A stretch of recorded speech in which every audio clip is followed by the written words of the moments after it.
We're learning much more about Robin Williams and what played out in his home those hours before he was discovered.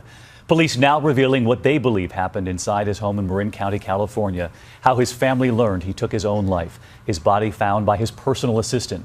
Tonight, the tributes pouring in from around the world, the memorial growing outside this home in Boulder, Colorado, the backdrop used for that first hit show, Mork and Mindy.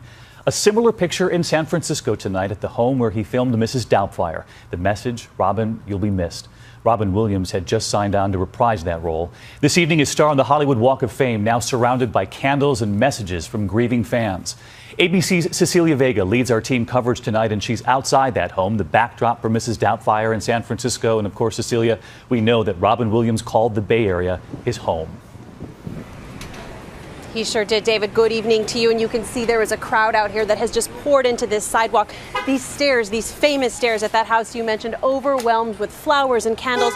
All of this to remember a man who will be missed by so many. Tonight, new details about Robin Williams' final hours. At 10:30 p.m. Sunday night, Williams was last seen alive by his wife, Susan Schneider. Investigators say she woke up Monday morning and left their house thinking her husband was still asleep. But just before noon, his personal assistant discovered his body. Distraught, she called 911. Emergency crews responded in minutes. A parent suicide attempt by hanging. Our indication is that it is a suicide due to asphyxia due to hanging. A pocket knife found near his body, cuts on his wrist. Mr. Williams had been seeking treatment for depression. This longtime friend who saw Williams just last week told me he and others close to him were concerned. We've been worried. He's been fragile. He's been really, it was clear to us that, that he was not in great shape. Did you think it would come to this? No. He was getting so much love and support all around him. For me, there's no making sense of any of this. Today, those landmarks made famous over the course of a legendary career, now memorials. From that bench in Boston, seen in Good Will Hunting. You don't know about real loss, because that only occurs when you love something more than you love yourself.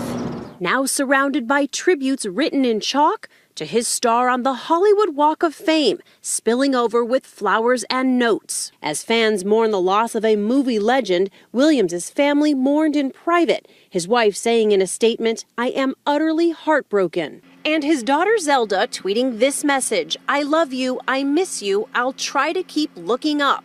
From those who worked with Williams, the tributes keep pouring in. Ben Affleck saying tonight, "He made Matt and my dreams come true. What do you owe a guy who does that? Everything." Mork and Mindy producer Gary Marshall discovered Williams, saying he had more energy than anyone in any room. I think I'll miss mostly that he's not here anymore and I could call him up and get a laugh, because he sure could do that. Better than anybody I ever saw. And Marshall today sharing another story saying the very first time he met Robin Williams, Williams stood on his head in an office chair. David, always the comedian, that guy. Hired on the spot, he said he'd never interviewed an alien before. That's how he got the job for Mork and Mindy. And Cecilia, tough question to ask, but was there any note, any message left for his family? Do we know yet? We don't know, David. Investigators aren't saying whether Robin Williams left behind a suicide note. What they are saying this evening is that this investigation will remain open as they await the results of a toxicology test. David. All right. Cecilia Vega leading us off tonight. Cecilia, thank you.